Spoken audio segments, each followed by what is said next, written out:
aprender não é tão fácil como aprender ensinando. Todos têm um aprendizado no convívio, no dia a dia de cada um. Então essa forma de aprender que a gente teve, né, aleatoriamente em qualquer lugar, em qualquer situação, a gente pode aplicar na escola. Juntando a experiência da escola, tudo que já foi feito com a experiência que veio lá da casa do aluno, isso eu acho que é uma troca de experiência muito boa. Estou estudando aqui desde o primeiro ano e agora estou no nono. E é bom estudar aqui por causa que a escola acolhe, assim. Bom, aqui na nossa escola, nós e os professores somos todo mundo ligados um ao outro. Tipo, o que nós não sabemos, eles nos ensinam e às vezes o que eles não sabem, a gente ensina para eles. Então, é uma amizade, é um ensinamento bom. Para mim, aprender é isso. Primeiramente, ter companheirismo. É uma escola que a gente se trata como uma família. A gente vê as dificuldades, as limitações de todo mundo e a gente acaba tentando sempre ajudar. Então o diferencial é que a Padre Aleixo é uma família, não é apenas uma escola. Tipo, eu passei por 3 escolas diferentes, assim, e nas outras eu percebi que, tipo, não tinha aquele, tipo, conjunto, assim, o aprendizado em conjunto, que todo mundo trabalha junto, apoia, faz trabalho em grupo. Tipo, lá as outras escolas não era tanto assim, os professores e os alunos nessa interação, assim. O jeito que a professora fala, às vezes a gente não consegue entender, mas o jeito que um colega da nossa idade, assim, a gente consegue mais entender às vezes. Eu, por exemplo, aprendo melhor fazendo, tipo, a maquete, essas coisas, porque daí a gente se reúne, faz pesquisa, conversa, daí, tipo, cada um sabe um pouquinho e vai se ajudando. E daí no final fica um trabalho bem bom. Me parece uma questão assim um pouco diferenciada daquilo que é a educação rotineira do dia de hoje, é a prática desenvolvida dentro do contexto da escola. Não é simplesmente, digamos assim, na sala de aula, professor, aluno, pesquisa, troca ideias, mas também é por isso em prática, né? Transformando, digamos assim, uma ideia, uma pesquisa em uma maquete, em uma atividade prática concreta. Os projetos interdisciplinares, eu acho que no momento eles estão sendo um norteador do currículo comum.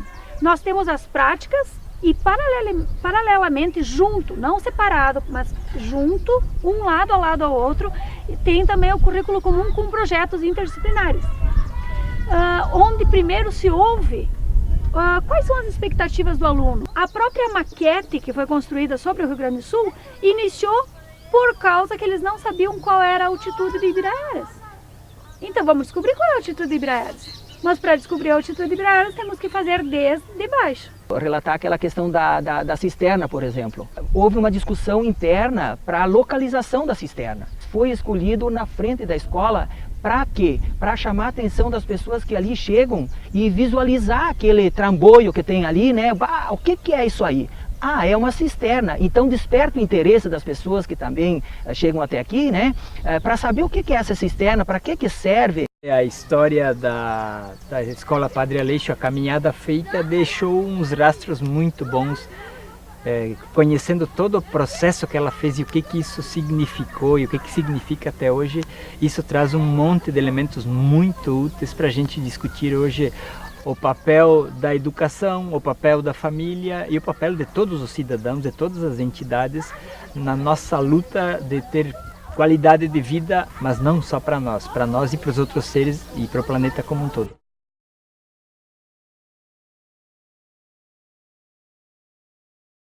A escola começou a existir a partir de 1943, 1944. Ela se localizava lá próximo ao atual Salão da Comunidade. Na mesma casa que era trabalhado a educação, o padre rezava missa. E esse padre que vinha rezar missa nessa época, ele trazia junto consigo não só os apetrechos religiosos, ele trazia também mantimentos para serem cultivados, como grãos de milhos, arroz, feijão, ramas de mandioca. E nas horas de folga, além de catequizar, ele ensinava a cultivar. E essas culturas aí começaram a desenvolver cada vez mais. No passar do tempo, apelidaram inclusive o padre Aleixo Polesso de Frei Mandioca. Por volta de 1970, houve a construção do novo prédio e passou a chamar-se Escola Padre Aleixo. Por volta de 2000, do ano 2000, se implantou o projeto de práticas integradas da agropecuária. E a partir daí, então, os alunos que frequentam a nossa escola têm a opção de participar do projeto de práticas integradas da agropecuária no turno inverso por 2 dias semanais, na terça e na quinta-feira. Os alunos vêm para a escola de manhã, participam das aulas normais, ao meio-dia almoçam na escola e à tarde eles participam do projeto. E foi instigado por um pai de aluno, né? Não, mas vamos colocar a mão na massa, por que só estudar? Vamos fazer. E esse fazer, dali em diante, não se parou mais de fazer coisas na escola, né? E essa é uma coisa muito importante que o diretor fala muito sobre o objetivo da escola do campo.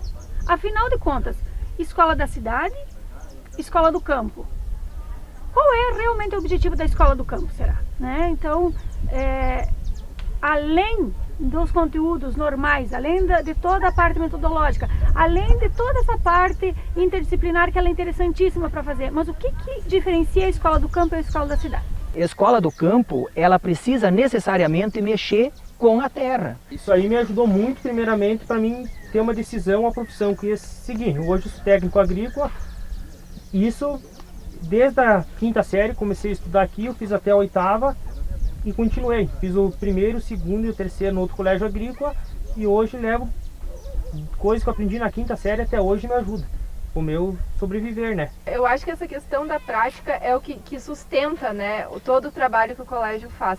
Porque desde o começo, quando a gente começou a se falar na escola, no projeto de agroecologia, teve toda uma resistência. Eu estava na 6ª série quando começou a se falar, e na 7ª que foi implantado definitivamente. Toda mudança trazia o medo para os alunos, a resistência, mas quando começou a gente se encantou, a gente comprou o projeto, a gente comprou a briga pela escola, né? Eu acho que muitas vezes a gente defendeu pela vida fora e todo mundo que passou por aqui defende muito, porque a gente plantava a alface que a gente comia de meio-dia. E não só isso, né? A gente estava engajado em todo o processo de produção de muitas coisas alimentares, assim. E era um sonho que a gente estava ajudando a construir. Cada coisa que nós fazia, cada dia a gente ficava com mais vontade de projeto novo, de ver coisas novas, e assim a gente ia aprendendo cada vez mais.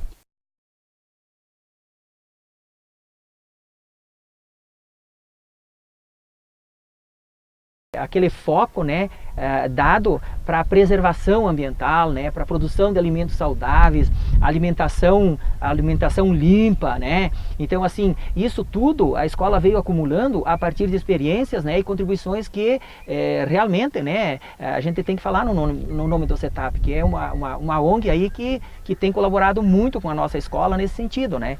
Então, assim, e a escola, quando começou o projeto, não conhecia nada disso. Eu lembro, eu tenho formação agropecuária também, né? Mas a gente não estudou nada sobre a agroecologia. Então, o primeiro ano, poxa vida, o que nós vamos trabalhar com os alunos, né? Das práticas integradas agropecuárias, qual é o conteúdo que nós vamos trabalhar? Então, nós começamos assim, numa situação assim de zero mesmo, né? Mas assim, ó, com o passar do tempo, né? Com as parcerias que a gente teve, que a escola teve, né?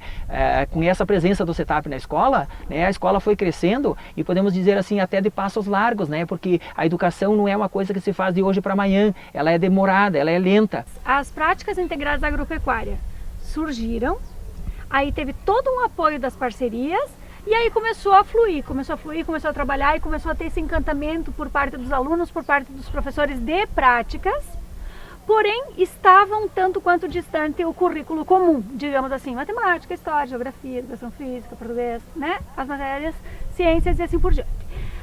Mas aí teve toda uma caminhada para a gente poder ter essa aproximação. Nós podemos dizer que agora o currículo comum e as práticas estão andando juntas.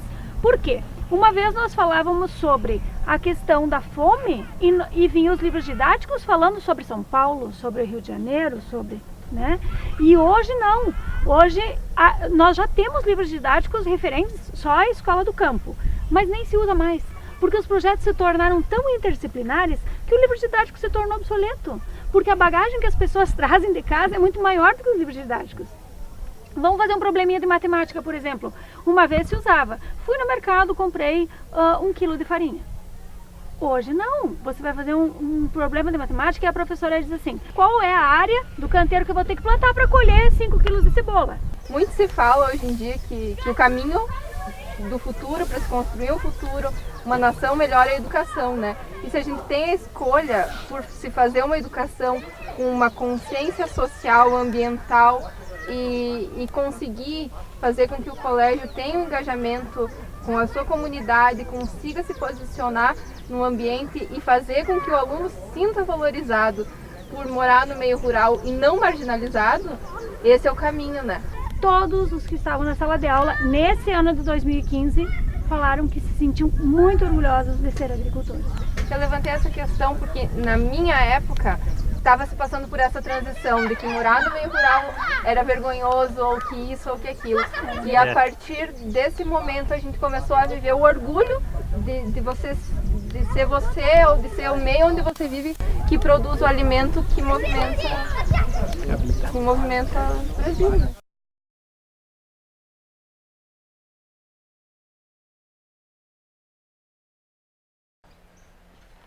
Ela foi construída em 2002, juntamente com os pais, alunos e professores.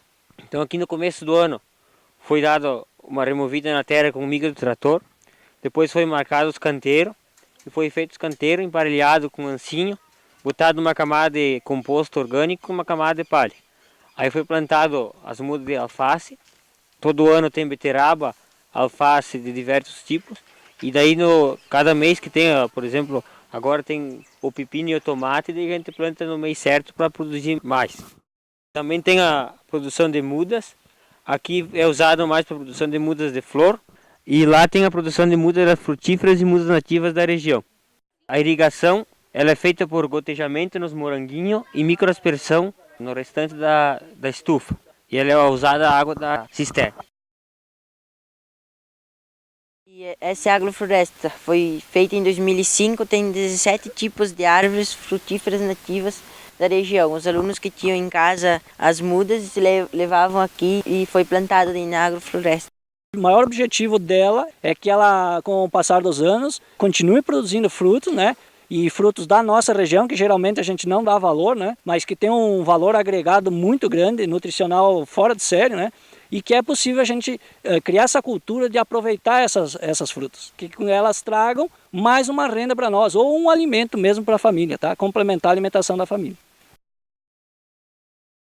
Primeiramente foi escolhido o local, que foi nesse local por causa de fácil acesso e de visualização. Depois de marcados os gomos, que no caso tem 12, que cada um corresponde a um órgão do corpo e a 2 horas do relógio. Daí depois que foi feita a demarcação foi escavado, colocado os tijolos, que também pode ser feito por outros materiais, colocado a terra, e também a terra não era muito boa, foi feita adubação, e depois as plantas foi trazida pelos alunos, quem tinha assim foi trazida. Isso conforme a região tem as ervas, né? Então essas aqui são algumas que nós temos aqui.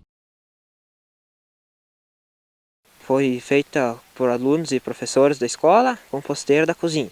Foram utilizadas as tábuas e por dentro foi colocado só uma lona, e daí cada 10 centímetros de restos orgânicos vai uma camada de 10 centímetros de palha. E é bom ela ficar fechada para manter a umidade.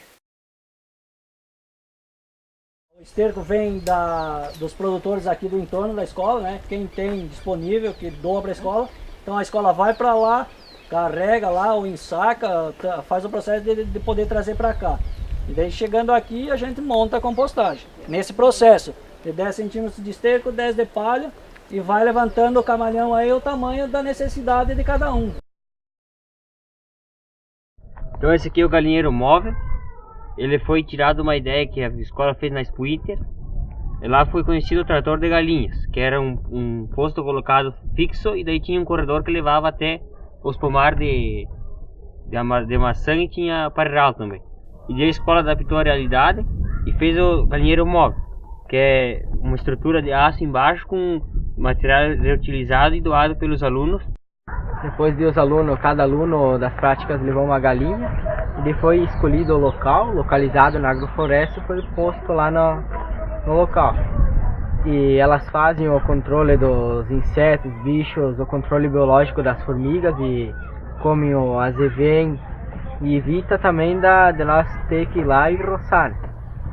E a cada 8 dias é feita a troca e analisado o local onde elas ficam. É bem interessante o que elas fazem. E ela também coloca os ovos dentro do galinheiro aqui, é aproveitado na escola, na merenda escolar. Nós notamos que os nossos alunos saem hoje da Escola Padre Aleixo não apenas sabendo como foi o primeiro reinado, como foi o segundo reinado do Brasil, quanto é o valor da hipotenusa vezes o cateto e assim por diante, mas eles saem sabendo questões de respeito, humildade, responsabilidade, cooperação, e isso é um ser humano íntegro. É isso que os projetos eles têm que fazer com que nós conseguimos interiorizar, criar esse conceito dentro da gente. O que realmente eu quero levar para a minha vida? Conteúdos a gente acha, tem o professor Google hoje também, né? Mas o que eu quero levar para a minha vida? E eu acho que esse ser humano, de forma mais integral, é o que realmente nos compete enquanto professores, enquanto educadores, enquanto mediadores da informação. Eu acho que o colégio me formou muito mais gente, muito mais cidadão do que um aluno, sabe? Muito mais do que um aluno. Porque ensinar o conteúdo que a gente vai prestar vestibular, que a gente vai seguir no ensino médio, é o básico, mas ensinar que é uma questão de respeito com a natureza, uma questão de bom senso, uma questão de humanidade, separar o lixo, saber os produtos que tu está usando na terra, eu acho que é muito mais intenso, é uma questão muito mais de aprendizado do ser humano, né? Eu acho que é muito mais uma questão de educação social até. E isso serviu de inspiração para outras escolas. E ainda ele deveria servir muito mais, eu acho. Nos momentos atuais, o que vocês têm praticado aqui nessa caminhada de vocês como escola traz muitos elementos. Não é a solução para nenhum problema, mas traz muitos elementos para a gente enriquecer o processo de educação nas escolas que estamos falando, como exemplo aqui a Escola Padre Aleixo.